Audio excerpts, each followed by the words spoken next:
ನಿನ್ನೆ ಸಂಜೆ 4:15 ಹಾಗೆ ಸೌಜನ್ಯ ಅವ್ರ ಮನೆಗೆ ಬಿಗ್ ಬಾಸ್ ಖ್ಯಾತಿಯ ರಜತ್ ಅವರು ಹೋಗಿದ್ದಾರೆ ಅನ್ನುವಂತಹ ವಿಷಯ ಗೊತ್ತಾದಾಗ ಯುನೈಟೆಡ್ ಮೀಡಿಯಾನ ನಮ್ ಅಭಿ ಕೂಡ್ಲಾ ರ್ಯಾಂಪೇಜ್ ನ ಅಜಯ್ ಸಂಚಾರಿ ಸ್ಟುಡಿಯೋಸ್ ನ ಸಂತೋಷ್ ಇವರು ರಜತ್ ಅವ್ರದ್ದು ಒಂದು ಇಂಟರ್ವ್ಯೂ ತಗೊಳ್ಳೋಣ ಅಂತ ಸೌಜನ್ಯ ಅವ್ರ ಮನೆ ಹತ್ರ ಹೋಗಿರ್ತಾರೆ. ಆಗ ಸಡನ್ಲಿ ಈ ಡಿ ಗ್ಯಾಂಗ್ ನವರು ನಕಲಿ ದೇವಮಾನವ ಹಾಗೂ ಅವನ ತಗಡು ತಮ್ಮನ ಚೇಲಾಗಳು ಸುಮಾರು 50ಕ್ಕಿಂತ ಹೆಚ್ಚು ಜನ ಒಟ್ಟಿಗೆ ಬಂದು ನಮ್ಮ ಯೂಟ್ಯೂಬರ್ಸ್ ಯುನೈಟೆಡ್ ಮೀಡಿಯಾನ ಅಭಿ ಅಜಯ್ ಸಂತೋಷ್ ಅವ್ರ ಮೇಲೆ ಮಾರಣಾಂತಿಕ ಹಲ್ಲೆ ಮಾಡಿದ್ದಾರೆ. ಪಾಪ ಇವತ್ತು ಅವರು ಹಾಸ್ಪಿಟಲ್ ಅಲ್ಲಿ ಅಡ್ಮಿಟ್ ಆಗಿರುವಂತಹ ಸ್ಥಿತಿ ನೋಡಿದ್ರೆ ಮನ್ಸಿಗೆ ತಡ್ಕೊಳಕ್ ಆಗದಿರೋಷ್ಟು ನೋವಾಗ್ತಿದೆ. ಅವನು ಅಭಿ ಗುಬ್ಬಚ್ಚಿಯಷ್ಟು ಜೀವ ಒಂದು ಅವನ್ನ 10ರಿಂದ 15 ಜನ ಸೇರ್ಕೊಂಡು ಹೆಂಗ್ ಹೊಡೆದಿದ್ದಾರೆ ಅಂದ್ರೆ ಪೈಪ್ ತಗೊಂಡು ಸುಮಾರು ಸತಿ ತಲೆಗೆ ಹೊಡೆದಿದ್ದಾರೆ, ಕಾಲಲ್ಲಿ ಹಾಕೊಂಡು ತುಳಿದಿದ್ದಾರೆ. ಅವ್ನು ಎಷ್ಟೇ ಕೈ ಮುಗಿದ್ರು ಕಾಲ್ ಮುಗಿದ್ರು ಬಿಡದೆ ನೆಲಕ್ಕೆ ಹಾಕಿ ಕಾಲಲ್ಲಿ ತುಳಿದಿದ್ದಾರೆ. ಸೊ ಇಷ್ಟೆಲ್ಲ ಯಾಕೆ ಈ ಹಲ್ಲೆ ಎಲ್ಲ ಯಾಕಂದ್ರೆ ಈ 3 ಜನ ಸೌಜನ್ಯ ಕೇಸಿಂದ ಹಿಡಿದು ಇವತ್ತಿನ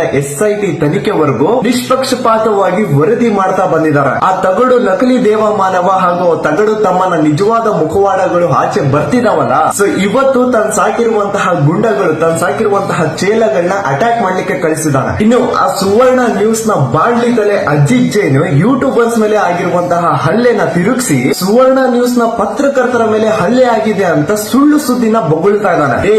ಬಾಂಡ್ಲಿ ತಲೆ ಅಜಿತ್ ಜೈನ್, ನಾಚಿಕೆ ಆಗ್ಬೇಕು ನಿನ್ ಜನ್ಮಕ್ಕೆ. ಎಷ್ಟು ಸುಳ್ಳು ಬೊಗಳ್ತೀಯ, ಇನ್ನು ಎಷ್ಟು ವಿಷ ತುಂಬಿಕೊಂಡಿದ್ಯಾ ನೀನು. ನಿಮ್ ಚಾನಲ್ ನ ನ್ಯೂಸ್ ರಿಪೋರ್ಟರ್ಸ್ ಗೆ ಯಾರು ಹೊಡೆದೇ ಇಲ್ಲ, ಅವ್ರ ಮೇಲೆ ಒಂದು ಗಾಯ ಅಲ್ಲ, ಒಂದ್ ಚಿಕ್ಕ ಸ್ಕ್ರಾಚ್ ಕೂಡ ಇಲ್ಲ. ಇದನ್ನ ನಾನಲ್ಲ, ಹಾಸ್ಪಿಟಲ್ ನ ಮೆಡಿಕಲ್ ರಿಪೋರ್ಟ್ ಹೇಳ್ತಾ ಇದೆ. ಇವತ್ತು ಯೂಟ್ಯೂಬರ್ಸ್ ಮೇಲೆ ಆಗಿರುವಂತಹ ಹಲ್ಲೆ ಇದು ನಾರ್ಮಲ್ ಹಲ್ಲೆ ಅಲ್ಲ, ಮಾರಣಾಂತಿಕ ಹಲ್ಲೆ. ಪೊಲೀಸ್ ಅವರು ಬರೋದು ಚೂರ್ ಏನಾದ್ರೂ ಲೇಟ್ ಆಗಿದ್ರೆ 3 ಜನ ಸಾಯ್ತಾ ಇದ್ರು. ಹಾಗಂತ ಪೊಲೀಸ್ ಅವರು ಸ್ಪಾಟ್ ಬಂದ ತಕ್ಷಣ ಏನ್ ಸಿಚುವೇಶನ್ ಎಲ್ಲ ಕಂಟ್ರೋಲ್ ಅಲ್ಲಿ ಬಂದಿಲ್ಲ. ಪೊಲೀಸ್ ಅವ್ರ ಮೇಲೇನು ಆ ಡಿ ಗ್ಯಾಂಗ್ ಅವರು ಹಲ್ಲೆ ಮಾಡಿದ್ದಾರೆ, ಕಲ್ ತೂರಾಟ ಮಾಡಿದ್ದಾರೆ, ಅಲ್ಲಿದ್ದಂತಹ ಎಷ್ಟೋ ವೆಹಿಕಲ್ಸ್ ನ ಡ್ಯಾಮೇಜ್ ಮಾಡಿದ್ದಾರೆ. ಲಿಟ್ರಲಿ ಗೂಂಡಗಳಿಗಿಂತಲೂ ವರ್ಸ್ಟ್ ಬಿಹೇವಿಯರ್. ಈ ಡಿ ಗ್ಯಾಂಗ್ ನವರು ಅನ್ಹ್ಯೂಮನ್ ಆಗಿ ಬಿಹೇವ್ ಮಾಡಬಹುದು, ದೇವಸ್ಥಾನಕ್ಕೆ ಬರುವಂತಹ ಭಕ್ತಾದಿಗಳಿಗೆ ಹೊಡಿಬಹುದು, ಅದೇನು ತೊಂದರೆ ಆಗಲ್ಲ. ಆದ್ರೆ ನಾವುಗಳು ಯಾರಾದ್ರೂ ನ್ಯಾಯದ ಪರ ಧ್ವನಿ ಎತ್ಬಿಟ್ರೆ ದೇವಸ್ಥಾನನ ಮುಂದೆ ತರ್ತಾರೆ, ಕ್ಷೇತ್ರಕ್ಕೆ ಅಪಮಾನ ಮಾಡ್ತಿದ್ದಾರೆ, ಅಪಪ್ರಚಾರ ಮಾಡ್ತಿದ್ದಾರೆ ಅಂತ ಟೀಕೆಗಳು ಮಾಡ್ತಾರೆ. ನೋಡಿ, ಒಂದು ಅರ್ಥ ಮಾಡ್ಕೊಳ್ಳಿ, ಇದೆಲ್ಲಾನು SIT ತನಿಖೆನ ನಿಲ್ಲಿಸಬೇಕು ಅಂತ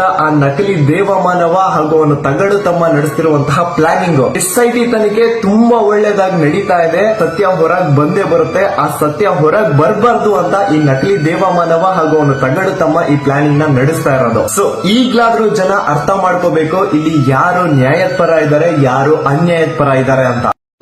ಒಡೆಯಕ್ ಬಂದಿದ್ದ ತಕ್ಷಣ ಇವ್ರು ಅಷ್ಟರಲ್ಲಿ ಹಾಸ್ಪಿಟಲ್ ಪೊಲೀಸರು ಮತ್ತೆ ನೀವು ಎಲ್ಲ ಸೇವ್ ಮಾಡಿದ್ರಿ. ನಾವು ಒಳಗಡೆ ಸೇವ್ ತೊಂದರೆ ಇಲ್ಲ ತಾನೆ, ಬೇರೆ ಏನ್ ತೊಂದರೆ ಕೊಟ್ಟಿಲ್ಲ ತಾನೆ. ಮತ್ತೆ ಏನಕ್ಕೆ ನಿಮ್ಮ ನ್ಯೂಸ್ ಅಲ್ಲಿ ಇವಾಗ ಲೈವ್ ಆಗಿ ಅಟ್ಯಾಕ್ ಮಾಡೋರು ಅಂತ ಹೇಳ್ತಾ ಇರೋದು?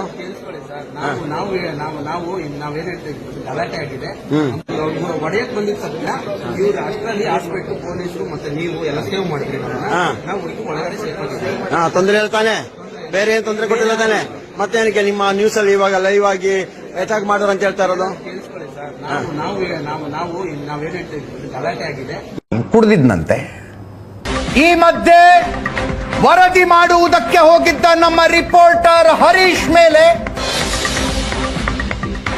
ಸ್ವತಃ ಮಹೇಶ್ ತಿಮ್ಮರೋಡಿ ಹಲ್ಲೆ. ಹೋರಾಟ ಮಾಡಿದ್ರೆ ಆ ಸುವರ್ಣ ಟಿವಿ ಇಲ್ಲಿಂದ ಲೈವ್ ಬಿಟ್ಟಿದ್ದಾನೆ, ಹೊಡೆದಿದ್ದಾರೆ. ಅವೊಂದು ಫಿಸಿಕಲ್ ಟೆಸ್ಟ್ ಮಾಡಬೇಕು, ಪಾಪಿದ್ದು ಟೆಸ್ಟ್ ಮಾಡಬೇಕಿತ್ತು. ಆ ಬೇವರ್ಸಿಗಳು ಸುವರ್ಣ ನ್ಯೂಸ್ ಮಾಡುದೇ ಬೇವರ್ಸಿ ಕೆಲಸ.